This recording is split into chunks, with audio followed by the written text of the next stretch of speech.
Assalamualaikum warahmatullahi wabarakatuh. Masih bersama dengan saya yang akan menemani hari-hari indah atau mungkin hari-hari buruk ya, namanya hidup kan nggak mungkin indah terus ya.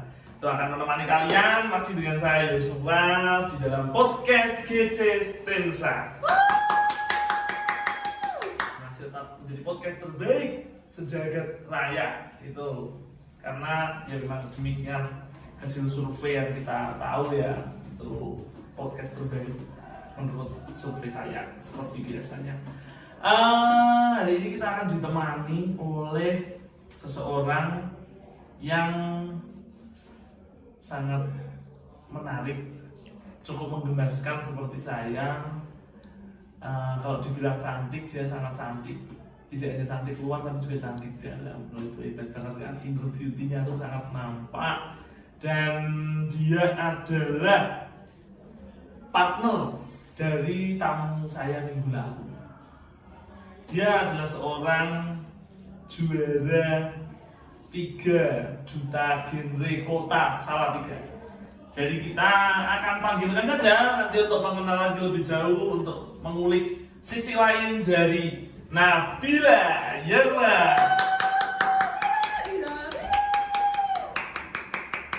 Lihatlah dengan baju kebanggaan arsitektur SMK 2. Bila, bagaimana kabarnya?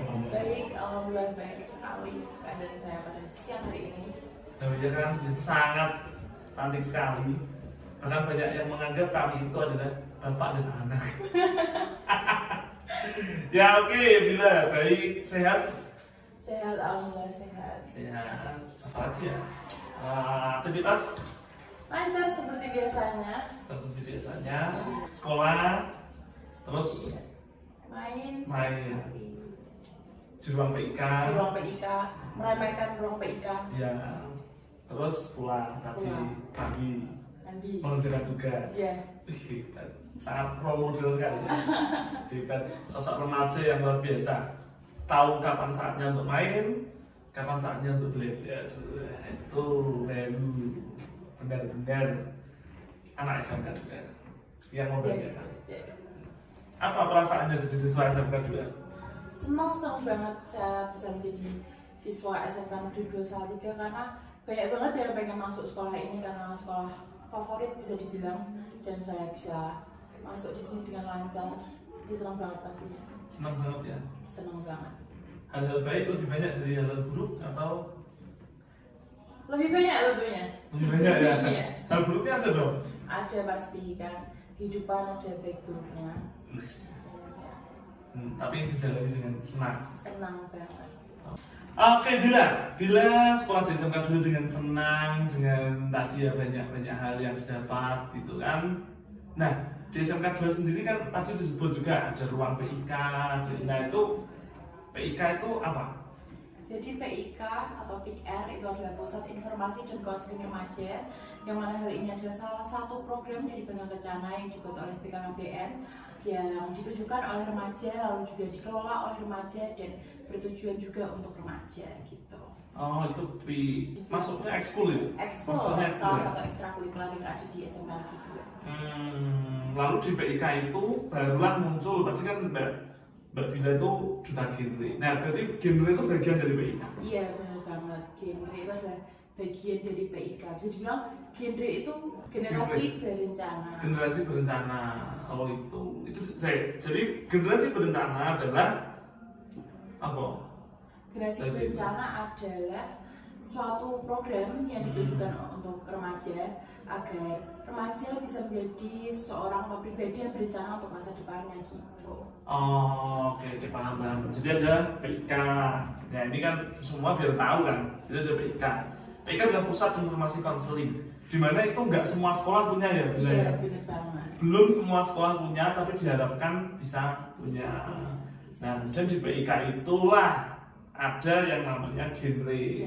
Genre itu generasi berencana. Itu bisa dikatakan nanti menjadi figur remaja yang bisa menjadi contoh untuk remaja-remaja yang lain bagaimana merencanakan dan lain-lain. Nah, apa yang direncanakan itu emangnya? Ya yang direncanakan adalah masa depan bagi remaja itu sendiri. Karena seperti yang kita ketahui pada tahun 2045 mendatang Indonesia akan mengalami masa emasnya, yaitu bisa dibilang adalah bonus demografi ya, yang mana usia produktif akan lebih banyak pada saat itu. Maka dari itu dari sekarang dipersiapkan remaja menjadi remaja berencana untuk masa depan yang luar biasa untuk negara kita Indonesia tercinta. Padahal 2045 itu Bila sudah berusia 45 tahun ya? Belum ya? Belum. 2045 tuh adalah 23 tahun dari sekarang ya? 23 tahun dari sekarang. Berarti waktu nanti Indonesia emas itu Bila juga udah nggak remaja lagi ya? Iya, benar. Tapi adalah salah satu upaya juga mempersiapkan supaya ke depan, walaupun mungkin udah nggak remaja tapi masih masuk produktif juga kan ya? Masih masuk produktif, jadi generasi berencana supaya nanti 2045 itu terwujud benar-benar Indonesia emas yang menjadi visi negara kita. Iya. Karena kalaupun sekarang kayaknya kalau kita bayangkan kan masih lama, masih sekian puluh tahun ke depan. Tapi harus direncanakan, betul. Disiapkan sumber daya manusianya. Betul, masih lama. Nah sekarang remajanya ngawur-ngawur juga nggak jadi Indonesia Iya. emas juga ya kan, Indonesia tenggelam gitu kan, kasihan. Indonesia lenyap dari peta dunia gitu kan. Nah remajanya berbuat yang aneh, tidak bisa bersumbangsi bagi negara.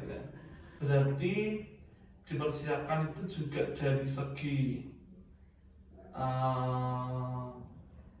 perencanaan karir. Iya, benar sekali. Dan di sisi lain juga mungkin kepada diri sendiri dalam hal mungkin mental, psikologis gitu juga ya. Gitu, mental, psikologis, pendidikan itu harus dipersiapkan sejak dini.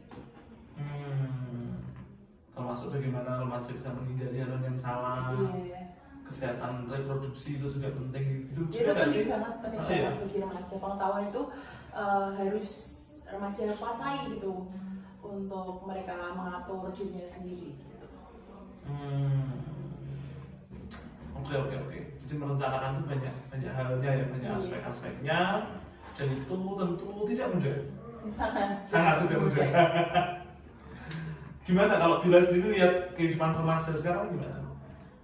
Gimana ya? Menurut aku sih remaja sekarang tuh asik ya, kreatif mereka. Mereka tahu porsinya mereka seperti apa, mereka bisa mengembangkan bakat mereka. Itu nilai plus sih, tapi juga banyak juga remaja yang malah terjerumus dalam hal-hal yang nggak baik. Itu mungkin bisa diperbaiki untuk kedepannya gitu, dengan adanya generasi berencana ini. Oke. Akan diperbaiki. Tapi Bila kalau lihat zaman dulu dengan era zaman sekarang gitu, ada nggak perbedaan? Tentu kalau remaja tahun 90-an, tahun-tahunku lah, tahun-tahun ya ini kru-krunya yang ada di sini itu kan zaman dulu mungkin belum seperti sekarang ya, perkembangan teknologi, kemudian aspek sosial masyarakatnya sudah berbeda, kultur, banyak budaya yang masuk tidak hanya dari Indonesia, bahkan sekarang banyak yang lebih menghargai nilai-nilai barat daripada nilai-nilai timur kayak gitu. Nah, apa menurut Bila, apakah dengan kemajuan dan hal-hal yang lain tadi itu membawa remaja jadi lebih baik, atau malah pengen kayak dulu aja deh, nggak usah ada gadget, nggak usah ini gitu, atau gimana? Seharusnya dengan adanya kemajuan teknologi dan lain sebagainya itu menjadikan remaja menjadi lebih unggul gitu, karena sudah ada banyak sarana dan prasarana mereka untuk untuk menyalurkan bakat-bakat mereka, dan mereka juga bisa mencari ilmu-ilmu baru dari luar mungkin. Tapi dengan adanya mereka tuh milah-milih gitu, memilah-milah hal yang baik yang mana, yang buruk yang mana, harus dipilah-pilah gitu. Menurut aku sih dengan perkembangan zaman ini, dengan banyaknya perkembangan teknologi, itu bagus banget buat remaja, tapi tergantung remajanya sendiri. Mau memanfaatkan atau malah mau menjerumuskan mereka. Mau memanfaatkan atau justru dimanfaatkan teknologi. Banget. Nah itu kadang-kadang tuh kangen deh, masa-masa zaman dulu itu kan enak banget. Nah zaman kita itu nggak ada HP kan. Sekarang kan kadang-kadang lihat apapun saatnya selalu itu mau makan sama temannya ya main HP, mau di kelas istirahatnya main HP, mau di sana main HP. Sifat-sifat individualismenya itu tinggi. Ya dulu kan main lah, kartun tuh masih banyak di TV. Terus ya itu karena belum ini ya, jadi apa sedikit pulang sekolah langsung hilang, pulang baru maghrib gitu, kalau nggak dengar suara azan ya nggak pulang gitu kan, nggak pulang hujan-hujan. Dan sekarang kan beda ya itu sih. Tapi memang di sisi lain juga kadang iri kalau zaman-zaman dulu nggak ada nggarap tugas, sekarang enak tinggal apa cari, kemudian kita butuh mau cari pengetahuan ini semua tersedia, mau cari tentang apa teknologi mampu memenuhinya kan gitu. Itu aja sih, memang tergantung kata bilang apakah kita yang memanfaatkan perkembangan zaman atau justru kita yang dimanfaatkan, dan akhirnya kita yang justru terjun di arus itu. Nah itu yang salah ya, Ben ya? Iya salah. Jadi harus pinter-pinter ya. Harus pintar-pintar menilainya. Pintar-pintar mengontrol diri kita. Betul. Kalau bilang termasuk yang apa? Yang masih susah untuk mengontrol diri atau yang mudah? Kondisional ya Pak? Kondisional ya? Ya namanya juga manusia ya. Aku sih mencoba untuk mengontrol diri aku, untuk menakar diri aku sebaiknya aku menempatkan diri di mana gitu, aku harus melakukan apa, itu aku sekarang lagi mencoba untuk memanage diri aku. Bilang aku enggak? Astagfirullah. Siapa tahu. Nggak boleh ya teman-teman. Oh nggak boleh ya? Nggak boleh. Oke. Walaupun buat keperluan medis? Iya. Itu sudah beda cerita Pak. Beda cerita ya. Kamu mau jadi cepu? Aduh bahaya. Loh kan kemarin lagi rame, ini cuma mau nembak Bila aja kan. Siapa tahu dia pakai narkoba ya Pak, tapi karena lutut saya cedera. Nah, siapa tahu kan. Itu, tapi itu beda cerita, bener-bener beda sih. Tapi enggak ya, ngerokok enggak kamu? Enggak. Enggak. Bila terlibat seks bebas mungkin enggak? Tidak Pak, tidak boleh. Itu adalah hal-hal yang harus kita hindari ya. Mungkin remaja banyak godaannya seperti itu, tapi kita harus kembali lagi kita harus mengontrol diri kita harus tahu batasan-batasan di remaja. Mantap, nah itu kata kuncinya adalah tahu batasan-batasannya. Gak ada yang ngelarang pacarannya gitu. Gak ada, tapi mungkin pacaran itu nanti bakal ada hal-hal yang iya seperti itu. Kita gak apa-apa sebenarnya pacaran, yang penting tahu batasannya. Iya. Betul. Mantap. Ya jadi itu sih Bil, kita kalau kembali tadi ya kan banyak remaja yang kita lihat masih tawuran masih ada. Bahkan zaman sekarang mungkin bullying masih ada. Banyak bahkan bullying cyber maupun bullying secara langsung, maupun baik itu verbal maupun bullying yang menyerang ya, menyerang fisik, bullying fisik. Narkoba tadi terlibat tindakan asusila, melakukan hubungan seksual yang di luar nikah, itu kan banyak sekali kayak gitu. Nah, jadi apakah genre itu juga mencakup aspek-aspek itu untuk bagaimana mencegah kita remaja masuk ke dalam hal buruk itu? Iya, tentunya genre membantu remaja untuk mengetahui apa yang buruk dan apa yang baik gitu. Kita membantu teman-teman buat bisa apa ya Pak ya, untuk bisa menghindari hal-hal tersebut gitu, dengan memberikan pengetahuan dampaknya seperti apa agar mereka tidak mendekati hal itu. Gitu tadi. Betul. Dan syarat menjadi duta genre tentu juga nggak boleh terlibat dari itu kan. Benar. Nggak mungkin masa Bila mau jangan seks bebas besok seks bebas kan nggak mungkin kan. Itu tidak akan bisa menjadi contoh yang baik tuh. Jadi harus dimulai dari diri sendiri dulu, Bila sama Yudi gitu kan, supaya lingkupnya yang paling kecil lah mungkin di SMK 2 dulu bisa mencegah hal-hal itu terjadi, dan nanti harapannya akan terus sampai remaja di Kota Salatiga dulu mungkin ya. Dan genre itu ada di seluruh Indonesia? Ada di seluruh Indonesia, tersebar di seluruh Indonesia. Karena duta genre ini kan dulu aku nggak tahu ada duta-duta genre gitu. PIKR ada dutanya segala macam, aku nggak tahu. Ternyata setelah aku ikut PIKR kurang lebih 1 tahun, aku tahu ternyata ada duta generasi berencana. Dan ini ada dimulai dari tingkat kota, lalu tingkat provinsi, dan juga tingkat nasional. Jadi ada duta di tingkat nasional juga. Berarti program genre adalah program nasional ya. Iya. Dari BKKBN pusat yang di mana setiap kota pasti punya duta genre. Iya. Setiap kota dan kabupaten. Nah, tuh dengan tujuan tadi yang sudah kita bahas ya. Bagus sekali duta genre, tapi pasti banyak yang nggak denger ya, mesti kalah pamor tuh sama duta wisata. Gitu kan mesti kalah pamor tuh sama duta, ya banyak lah ya duta-duta yang ada, apalagi kalau udah Putri Indonesia ini ya udah Duta underground. duta underground ya, bener duta genre itu underground tapi sangat besar manfaatnya sih. Oke Bil, aku pernah denger Bil, di genre itu ada 8 substansi. Iya. Genre, 8 substansi. bener ya, ada 8. Benar ada 8 substansi. Itu apa sih?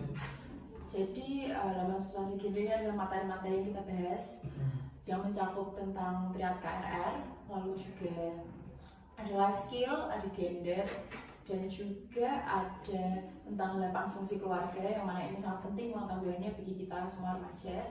Lalu juga ada PUP atau pendewasaan usia perkawinan gitu. Ini adalah pengetahuan penting bagi remaja untuk menyiapkan mereka di masa mendatang. Triad KRR apa sih? Oh bener ya, triad KRR. Triad KRR apa itu? Triad KRR adalah kesehatan reproduksi remaja, mana hal ini yang mencakup tentang kesehatan remaja, baik kesehatan fisik, mental maupun kesehatan psikologi mereka gitu. Oh itu triad KRR 1, kan 8 berarti substansi. 8 triad KRR lebih kepada reproduksi remaja ya. Yeah. Oke, itu salah satu substansi genre. Yang kedua ada 8 fungsi keluarga. 8 fungsi keluarga itu banyak banget. Udah Iya. 8 substansi masih ada 8 fungsi keluarga. Tapi intinya tentang apa kan fungsi keluarga? Intinya tentang hal-hal apa ya, keharmonisan keluarga. Keluarga harmonis itu harusnya ada apa aja sih? Oh gitu. Ada harmonis bisa dibilang. Keren. Gak usah dijelasin deh Bil. Yang penasaran silahkan kontak Bila. Nanti kita kasih kontaknya ya. Editor tolong ya nanti dikasih aja kontaknya Bila, atau mainlah ke SMK juga, mainlah ke PIK, Stenza. Terbuka kan ya kalau orang mau ini ya. Iya. Oke, terbuka sekali. Tapi udah dikasih clue intinya kalau 8 fungsi keluarga berarti 8 hal di mana itu mencakup tentang keluarga yang harmonis itu seperti apa, keluarga yang baik itu bagaimana, keluarga yang bisa menimbulkan kesehatan mental anak, mendidik anak ya, kurang lebih kayak gitu ya. Oke, itu 8 fungsi keluarga. Oh iya, kalau yang penontonnya SMK juga, kalau pengen tahu masuk PK. Promosi. Ngomong bilang itu aku. Sok matis ya Allah. Oke, yang ketiga apa lagi Bil selain itu? Ada, kita juga mempelajari tentang HIV dan AIDS. HIV dan AIDS. Ya karena kita pasti sering dengar HIV AIDS. Tapi mungkin ada beberapa remaja yang belum tahu apa sih dampaknya itu seperti apa sih, kenapa kalau bisa terserang HIV itu. Kita juga membahas itu di 8 substansi genre. Oke, HIV AIDS sering didengar, tapi banyak yang nggak tahu. Cuman HIV itu karena hubungan seksual, kan? Mesti mikirnya cuma gitu, orang taunya sepintas, padahal banyak yang dipelajari ya. HIV bagaimana, kenapa bisa ini, cara penularannya bagaimana, kayak gitu-gitu ya, komplit. Tuh, tadi sampai mana? 4 ya? 4. Lalu juga kita membahas tentang nafsa. Nafsa. Narkotika, psikotropika, dan zat adiktif lainnya. Lalu ada juga kita membahas tentang life skill atau life skill. Life skill. Life skill, Kecakapan hidup. Life skill adalah kecakapan hidup. Yang mana hari ini kita membahas tentang kecakapan hidup kita menjalani hidup seperti apa kita. Life skill ini bisa dibagi menjadi beberapa ya, seperti life skill mental, juga ada life skill kejuruan gitu. Kalau life skill mental kayak sikap kita. Jadi life skill itu kita misal bisa memiliki kepercayaan diri, itu life skill. Terus juga kita bisa ngomong di depan banyak orang, itu juga life skill yang mana harus dikembangkan untuk persiapan kita di masa depan gitu. Untuk tadi aku juga bilang ada life skill kejuruan, itu setiap orang kan punya apa sih namanya, kelebihannya masing-masing, ada minatnya masing-masing. Mungkin ada yang minat di seni, ada yang minat di olahraga gitu. Itu bisa dikembangkan supaya kita kan sering dengar ya, apa hobi bisa jadi pekerjaan. Itu adalah salah satu sarana ya. Iya, sarana dari life skill kejuruan. oke, itu life skill. Jadi life skill itu banyak ya. Banyak. Ada life skill apa gitu kan. Ya namanya juga kecakapan hidup. Bisa ya dari diri kita. Ya memang dari diri kita ya, dari diri kita untuk ke depan. Bagaimana kita mengembangkan life skill itu menjadi satu bentuk keterampilan yang berguna untuk kehidupan kita. Iya. Nah itu hebat tuh dari berapa sih? 5 ya? 5 kalau tadi kan mungkin banyak hal tentang nafsa, IV, ini. Nah sekarang life skill ternyata genre itu juga membahas tentang life skill, nggak cuma perkara reproduksi, perkara remaja, nggak cuma itu, tapi juga bagaimana life skill dicari, mungkin termasuk talent juga gitu mungkin ya, talent, bakatnya, apa yang menjadi karakter kita yang baik untuk karir ke depan, untuk kehidupan di masa mendatang, itu yang perlu untuk kita tahu dan kita miliki. Terus, ada juga gender apa gender? Gender pecel. Apa sih? Oke. Oke. Gender ya. Di gender ini ada namanya kesetaraan gender, kesetaraan antara pria maupun wanita, yang mana hal ini akan menekan menekan diskriminasi gitu antara pria maupun wanita, jadi nggak dibeda-bedakan. Oh gitu. Iya. Aku nggak suka. Aku lebih suka pria adalah di atas wanita. Oke. Tapi harusnya setara. Oke, tadi gender ya, harus setara. Tapi pasti banyak orang yang kayak saya, pasti kadang-kadang tuh pikirnya, ya namanya cowok kan ditakdirkan jadi pemimpin, harus di atas perempuan, harus memimpin perempuan. Padahal enggak juga sih. Enggak juga. Mungkin dalam aspek tertentu ya, kayak mungkin dalam keluarga itu pasti kan pria yang menjadi kepala keluarga. Walaupun yang dimaksud bila mungkin ya dalam keluarga itu tetap harus setara, ibu punya perannya seperti ini, gitu ya mungkin. Dan itu kalau dalam keluarga, dalam aspek kehidupan pun sama ya, perempuan laki-laki sama memiliki kekuatan yang sama gitu. Jadi jangan jangan mendiskreditkan perempuan ya, itu bahwa baik perempuan maupun laki-laki sekarang semua bisa berkarya, udah nggak zaman dulu. Sekarang bahkan cowok mungkin, bahkan kalau kita lihat ya, chef itu kan masak, pekerjaan masak itu kayak identik perempuan. Padahal kalau mau dilihat sekarang chef itu banyak laki, kan gitu ya. Makanya banyak sekarang arsitek ini yang identik cowok, mungkin yang mungkin membutuhkan fisik lebih, itu pun cewek juga sekarang banyak. Artinya peluang untuk cowok dan cewek itu sekarang sama, tinggal bagaimana memanfaatkannya. Nggak ada yang, bahkan kita punya presiden cewek juga. Iya, benar. Ya, artinya wanita itu nggak bisa berkiprah, menteri cewek banyak juga gitu kan, jadi wanita. Dan iya bener, kepala sekolah kita aja perempuan loh. Iya, kepala sekolah kita aja perempuan, SMK 2. Itu artinya salah satu penerapan bahwa gender itu tidak kemudian sosok ini harus laki-laki, sudah stigma itu sudah hilang ya. Mantap. Jadi genre 678, kurang 2. Ada yang tahu? Kita lawi. Ada juga yang namanya KIE dan advokasi. Mantap, duta beneran. KIE dan advokasi itu satu kesatuan atau 7 dan 8? Satu kesatuan. Satu kesatuan. Oke. Kayak apa itu KIE itu tadi? Jadi KIE ini kepanjangannya adalah komunikasi, informasi, dan edukasi. Yang buat hari ini tuh kita diajarkan bagaimana kita menginformasikan kepada orang, mengedukasi orang lain tentang dampak substansi genre ini. Oke. KIE, komunikasi, informasi, dan edukasi. Ya itu udah jelas sih dari kalimatnya ya. Intinya tuh ya bagaimana menyebarkan nilai-nilai positif, kembali lagi ke situ ya, tentang keluarga, tentang kesehatan. Yang ke-8 terakhir. Yang terakhir ada materi tentang PUP. PUP. PUP. Jadi PUP ini. Oke, PUP, pendewasaan usia perkawinan. Terus apa itu? Jadi pendewasaan usia perkawinan ini adalah upaya untuk meningkatkan usia pada perkawinan pertama, yang mana untuk wanita adalah 21 tahun dan pria adalah 25 tahun. Oke, untuk wanita 21 tahun, untuk laki-laki 25 tahun. Minimal itu ya? Minimal usia. Minimal. Bila berapa umurnya? 17. Berarti belum Memenuhi. memenuhi. Iya. Kenapa kok bisa memutuskan atau membuat patokan 21 dan 25 itu karena apa? Dengan bisa dilihat dari berbagai aspek ya. Tentunya dari aspek kesehatan sendiri ada alasan tersendiri, juga ada aspek mental atau psikologi, juga ada aspek ekonomi dan juga aspek-aspek lainnya. Untuk aspek kesehatan sendiri, untuk wanita berusia 21 tahun tentunya kesiapan fisiknya untuk mengandung seorang anak tentunya sudah siap dan sudah matang, dan tentunya hal ini akan mengangkat angka kematian pada saat persalinan untuk ibu maupun anak yang dilahirkan itu sendiri.